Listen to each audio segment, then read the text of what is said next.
Welcome back. And now for the news in detail, we begin with Afghanistan, where a suicide car bomb killed 6 Afghan soldiers and wounded 3 in northern Balkh province. Officials say the attack targeted an army compound in Balkh district of the province. The Taliban have claimed the responsibility for the attack. Shortly after the bomb detonated, the car laden with explosives, a group of insurgents stormed into the compound. They set off a shootout with the Afghan forces.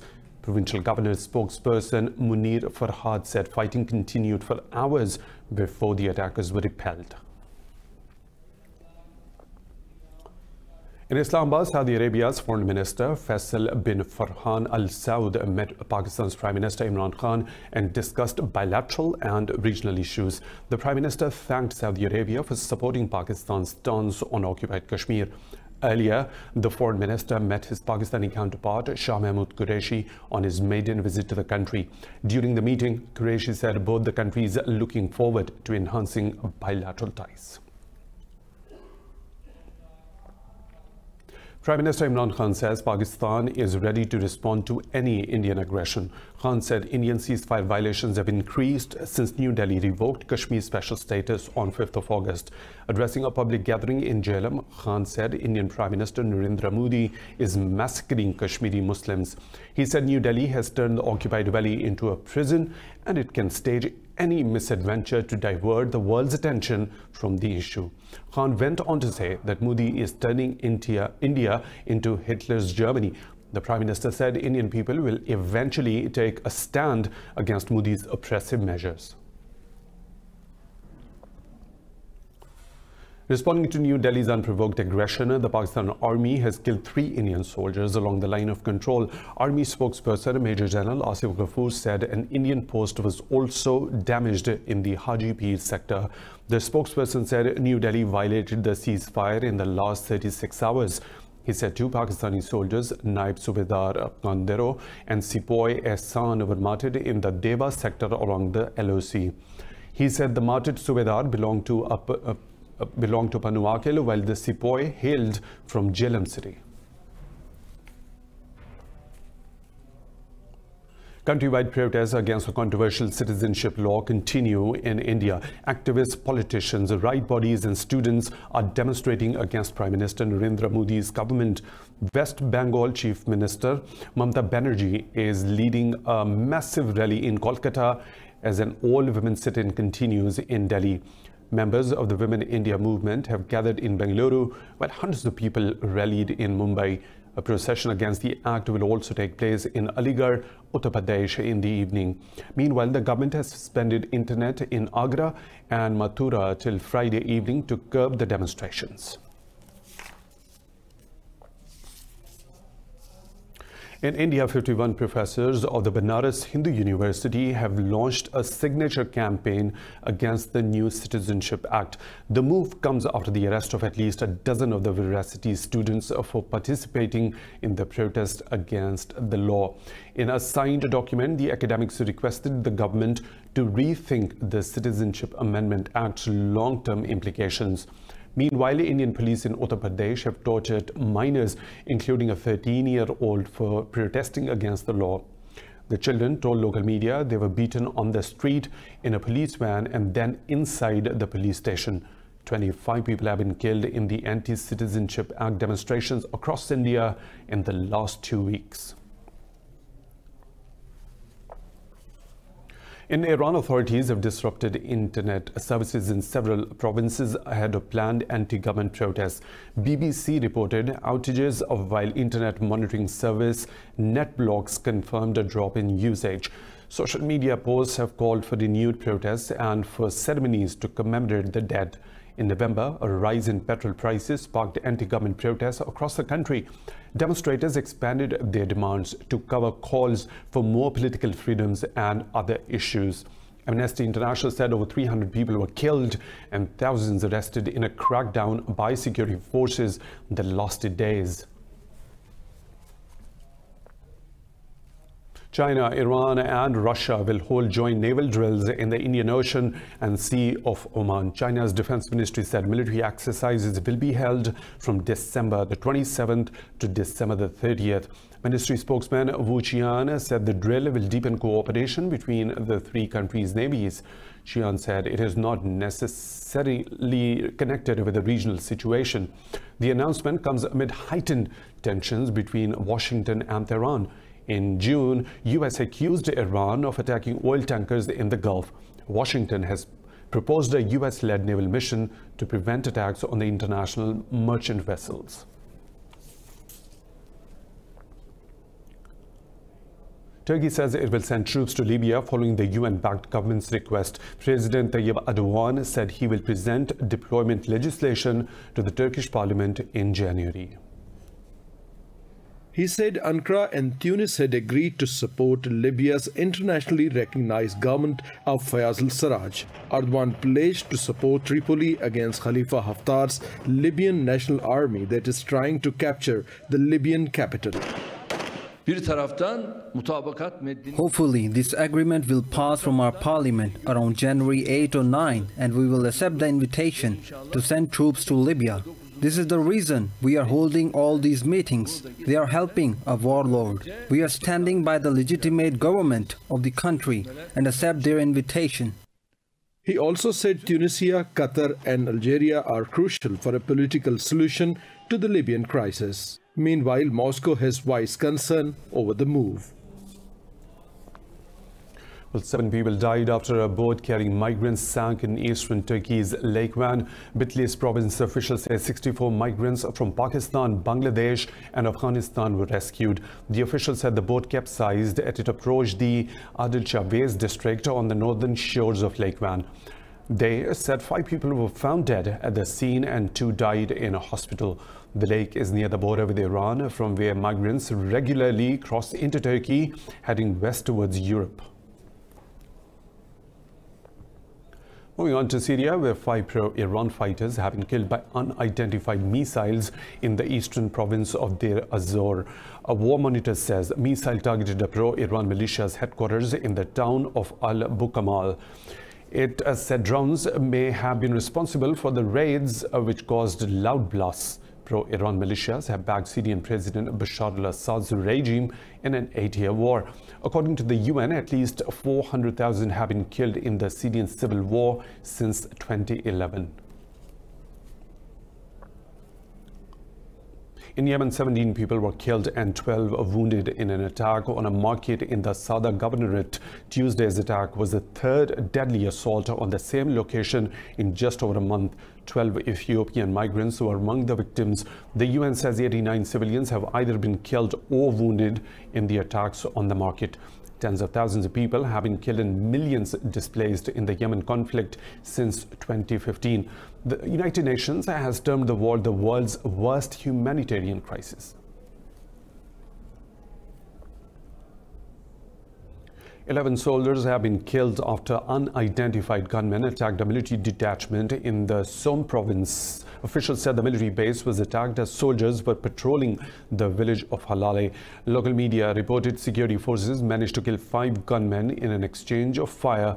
Earlier, 122 people, including women soldiers and militants, were killed in another attack in the country. Officials said a large group of terrorists simultaneously attacked the military base and the civilian population in Arbinda.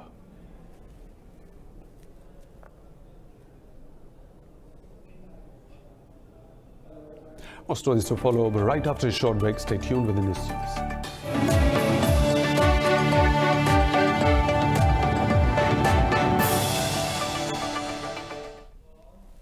Welcome back. The UN says over 2.5 million people in the Central African Republic will need humanitarian assistance next year. In a press briefing, UN spokesperson Stefan Dujarric said over $400 million were required for next year's plan.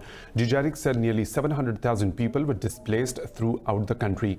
Humanitarian workers estimate that just under 600,000 people have taken refuge in the neighboring countries.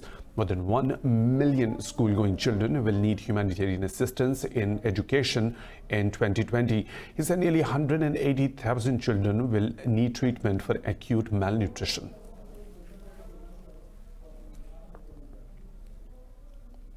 Moving on to the Philippines, where Typhoon Fanphone has hit the central parts of the country, killing 16 and affecting tens of thousands of people. Local media said over 100 homes were destroyed by a storm and huge flooding reported in many areas.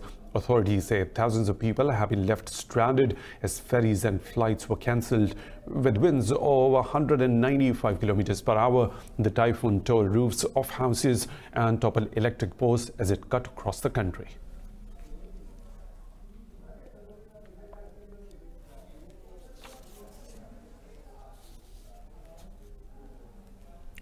In Japan, a foreigner convicted of murdering a family of 4 has been executed. It is the country's first execution of a non-national since 2007. The Chinese man YY committed the murders in mid-2003 with 2 accomplices who were also Chinese nationals. The other 2 fled to China and were arrested there, with 1 executed in 2005 and the other sentenced to life. The Justice Ministry said the execution is the 39th since Prime Minister Shinzo Abe returned to power in 2012. The darkest day of the year has been witnessed across Asia as a solar eclipse turned the sun into a ring of fire. The eclipse could be seen from the Middle East, India, Sri Lanka and parts of the Philippines. Crowds gathered to watch the natural phenomenon in a number of countries, including Pakistan, Sri Lanka, India and Saudi Arabia. The event has also been called the Ring of Fire. Most of Asia, Eastern Africa and Northern Australia experience only a partial solar eclipse. A solar eclipse happens when the moon passes directly between the Earth and the Sun. The Pakistan Met Department said the eclipse was visible all over the country, especially in Karachi and Gawada. The rector of Notre Dame Cathedral in Paris admits there is a 50% chance the fire-ravaged landmark cannot be saved. Monsignor Patrick Chauvet said the Parisian landmark is still fragile and not out of danger. He said there is 50% chance of the scaffolding falling onto the 3 surviving vaults of the Gothic monument. The cathedral was unable to hold Christmas services for the first time in over 200 years. The 12th century cathedral was under renovation at the time of accidental April fire, which destroyed the roof and collapsed its spire.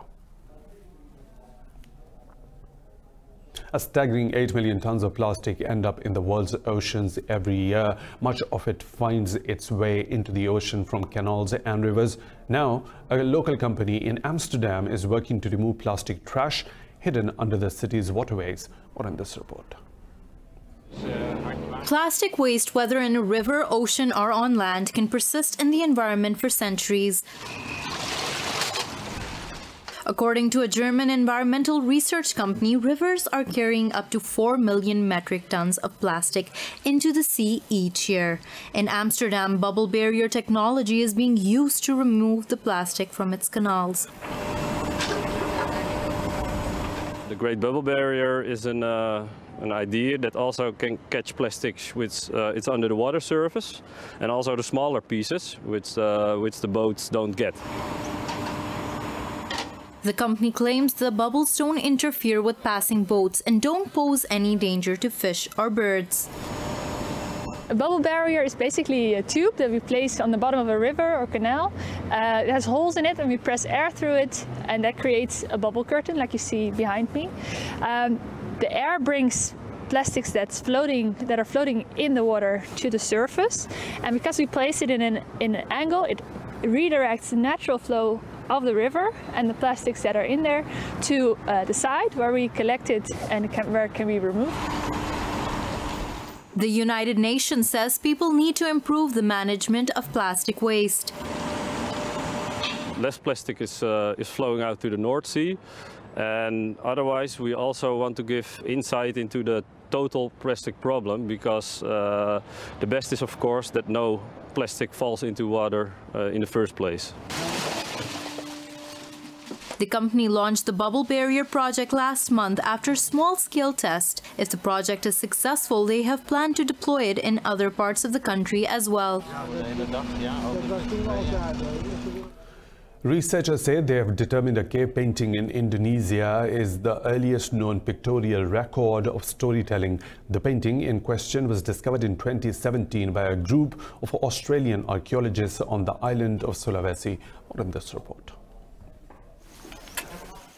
Like many other cave paintings, this one depicts humanoid figures hunting animals. What makes it unique is that it dates back around 44 millennia. The result was yesterday's finding. There are 4 samples. They are mainly above 40,000 years old. The exact dating for the oldest one is 43,900 years old. That was found around the depiction of the pig. The hunters shown in the painting have animal heads. Such figures can be found in ancient cultures around the world. Researchers say this is the oldest evidence of humans' ability to imagine supernatural being. This is one form of historical heritage of how our ancestors had actually understood literacy, meaning what they see and what they experienced are being poured in a form of rock art. The painting's age was determined by researchers from Indonesia's National Research Center for Archaeology. Some of them hypothesized the cave could have been a religious site in the prehistoric era. And that's all for now. For the latest updates, you can follow us on social media at Indus.